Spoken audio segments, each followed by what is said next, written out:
안녕하세요, 여러분. 꿈이라는 단어, 참 평생 우리를 따라다니는 숙제 같지 않나요? 오늘은 바로 그 꿈에 대한 이야기를요, 아주 새로운 시각에서 한번 들여다보려고 합니다. 준비되셨다면 바로 시작해볼까요? 자, 이 질문. 커서 뭐가 되고 싶니? 진짜 어렸을 때부터 귀에 못이 박히도록 들었던 질문이죠? 우리 모두 이 질문에 대답하면서 컸잖아요? 혹시 기억나세요? 그때 여러분은 뭐라고 대답하셨어요? 아마 많은 분들이 의사, 선생님, 운동선수 이런 멋진 직업들을 떠올리셨을 거예요.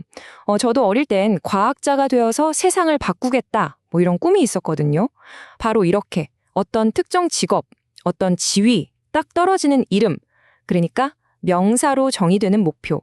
이걸 오늘 우리가 다룰 자료에서는 명사형 꿈이라고 부릅니다. 그런데 말이죠. 여기에는 우리가 미처 생각지 못했던 함정이 숨어 있을 수 있다는 거예요. 모두가 부러워하는 바로 그 꿈을 마침내 이뤘는데도 왜 어떤 사람들은 마음 한구석이 텅 빈 것 같은 그런 공허함을 느끼게 되는 걸까요? 그 이유가 뭘까 생각해보면 종종 그 꿈이 진짜 내 안에서부터 시작된 게 아니기 때문일 때가 많아요. 부모님의 기대라던가 사회가 말하는 성공의 기준 아니면 높은 연봉 같은 그런 외부의 목소리에 맞춰진 꿈 말이죠. 이건 마치 내 몸에 맞지도 않는 옷을 억지로 입고 있는 거랑 똑같아요. 결국 다른 사람의 인생을 대신 살아주는 것과 다를 바 없다고 이 자료는 아주 날카롭게 지적하고 있습니다. 자, 그럼 대안은 뭘까요? 어떻게 해야 할까요? 바로 꿈을 바라보는 관점, 그 패러다임 자체를 확 바꿔보는 겁니다. 무엇이 되겠다는 명사가 아니라 나는 어떻게 살아가겠다는 동사로 꿈을 꾸는 거죠. 훨씬 더 근본적이고 깊이 있는 접근 방식이에요. 그러니까 동사형 꿈이라는 건 바로 이런 거예요. 내 인생의 나침반을 직업이라는 목표점이 아니라 내가 중요하게 생각하는 가치에 맞추는 거죠. 나는 뭐가 될 거야? 이게 아니라 나는 무엇을 하면서 살아갈 거야? 라는 질문에 대한 나만의 대답.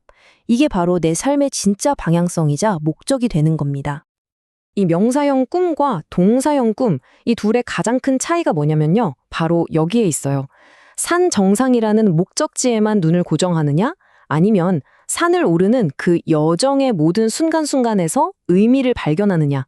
바로 이 차이인 거죠. 자, 이 표를 보시면 그 차이가 한눈에 들어오는데요. 한번 같이 보실까요? 명사형 꿈은 초점이 의사 되기 같은 목적지에 딱 맞춰져 있어요. 그럼 어떻게 될까요? 의사가 되는 순간 어쩌면 꿈은 거기서 끝나버릴 수도 있는 거죠. 하지만 사람들을 치유하겠다는 동사형 꿈은 어떨까요? 이건 평생 계속되는 여정이에요. 그러니까 동기부여도 외부의 인정이 아니라 내 안의 가치에서 계속 솟아나고 예상치 못한 변화가 닥쳐도 훨씬 유연하게 대처할 수 있는 거죠. 쉽게 꺾이지 않는 힘이 생기는 겁니다. 네, 바로 이 유연함. 이게 동사형 꿈의 가장 강력한 힘 중 하나예요. 예를 들어서 사람들을 돕고 싶다는 동사를 마음속에 품고 있다고 생각해 보세요. 그럼 그 사람은 의사가 될 수도 있고요. 아니면 따뜻한 말로 위로를 건네는 상담사가 될 수도 있겠죠. 또 정책을 만드는 사회복지사나 주말마다 시간을 내는 자원봉사자가 될 수도 있어요. 보세요. 모습은 다 다르지만 꿈의 본질인 돕는다는 행동은 어떤 형태로든 계속 실현되고 있잖아요. 자, 그러면 나의 동사, 나의 고유한 색깔은 대체 어떻게 찾을 수 있을까요? 여기서 아주 근사한 비유가 하나 나옵니다. 바로 프리즘이에요. 여러분, 프리즘 아시죠? 한 줄기 빛을 통과시키면 반대편에 아름다운 무지갯빛 스펙트럼이 쭉 펼쳐지잖아요. 동사형 꿈이 바로 그 프리즘 역할을 한다는 거예요.